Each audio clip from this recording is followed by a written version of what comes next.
എല്ലാവർക്കും നമ്മുടെ പുതിയൊരു വീഡിയോയിലേക്ക് സ്വാഗതം. മേടച്ചൂടിന് ആശ്വാസമേകി വേനൽ മഴ പെയ്തിറങ്ങിയപ്പോൾ മണ്ണും വിണ്ണും തണുത്തു.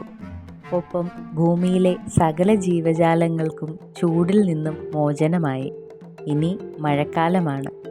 മഴയത്തിറങ്ങുവാനും മഴയെ ആസ്വദിക്കുവാനും ഇഷ്ടപ്പെടുന്നവരാണെങ്കിൽ ഇന്ന് നമുക്ക് കുട്ടനാടിൻ്റെ ഗ്രാമീണ ഭംഗി ആസ്വദിച്ചുകൊണ്ട് ഒരു നടത്തമാവാം. ഈ സമയത്ത് കുട്ടനാട്ടിലൂടെ യാത്ര ചെയ്യുമ്പോൾ നമ്മുടെ കണ്ണിനെ കുളിരണിയിക്കുന്ന കൃഷി ചെയ്തു തുടങ്ങിയിരിക്കുന്ന പാടശേഖരങ്ങളും കൃഷിക്ക് മുന്നോടിയായി വെള്ളം കയറ്റിയിട്ടിരിക്കുന്ന പാടശേഖരങ്ങളും ഒക്കെ നമുക്ക് കാണാവുന്നതാണ്. റോഡിനിരുവശങ്ങളിലും സിന്ദൂരവർണ്ണം വാരി വിതറി നിൽക്കുന്ന വാഗപ്പൂവുകൾ കാറ്റിലും മഴയിലും കൊഴിഞ്ഞു വീണു തുടങ്ങി. ഇനി നടത്തം ഒരു ചായയ്ക്ക് ശേഷമാകാമെന്ന് കരുതി. ഇവിടെ ദാ നമ്മളെ മുൻപരിചയമുള്ള പോലെ ഒരാൾ അടുത്തു കൂടിയിട്ടുണ്ട്. മഴയുള്ള സമയങ്ങളിൽ ചൂട് ചായ കുടിക്കുന്നത് അതൊരു പ്രത്യേക അനുഭവമാണ്. അങ്ങനെ ദാ നമ്മുടെ ചായ നമുക്ക് കിട്ടിയിട്ടുണ്ട്.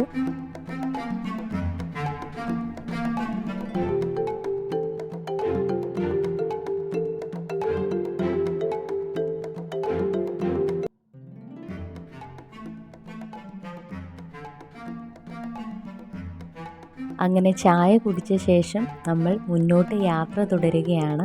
പഴച്ചാറ്റലിൽ തുള്ളിക്കളിച്ചു വരുന്ന മീനുകളെ പിടിക്കുന്ന കുളക്കൊക്കും പരന്നു കിടക്കുന്ന നീറ്റിൽ വൃത്തങ്ങൾ സൃഷ്ടിച്ചു കൊണ്ടിരിക്കുന്ന ചാറ്റൽ മഴയും ഒക്കെ തന്നെ പ്രകൃതിയുടെ അത്ഭുത സൃഷ്ടികളെന്ന് പറയാതിരിക്കുവാൻ വയ്യ.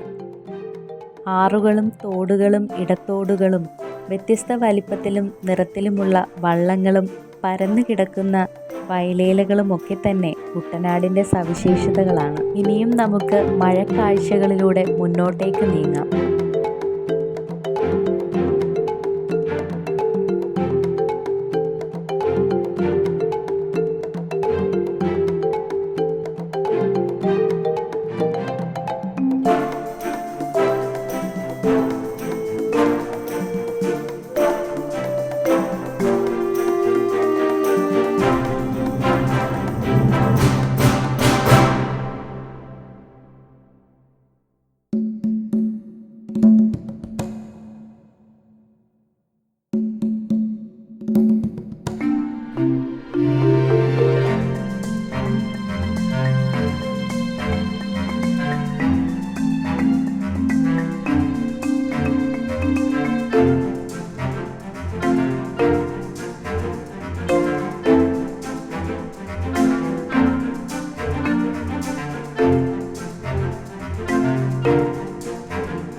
അങ്ങനെ നമ്മൾ ആറ്റിൻകരയിലൂടെ കാഴ്ചകളൊക്കെ ആസ്വദിച്ച് നടന്നു നീങ്ങി. അടുത്ത മഴയ്ക്കായുള്ള കാർമേഘങ്ങൾ വന്നു തുടങ്ങി. അങ്ങനെ ഇന്നത്തെ യാത്ര നമ്മളിവിടെ അവസാനിപ്പിക്കുകയാണ്. പുതിയൊരു വീഡിയോയുമായി വീണ്ടും കാണുന്നത് വരെ എല്ലാവർക്കും നമസ്കാരം.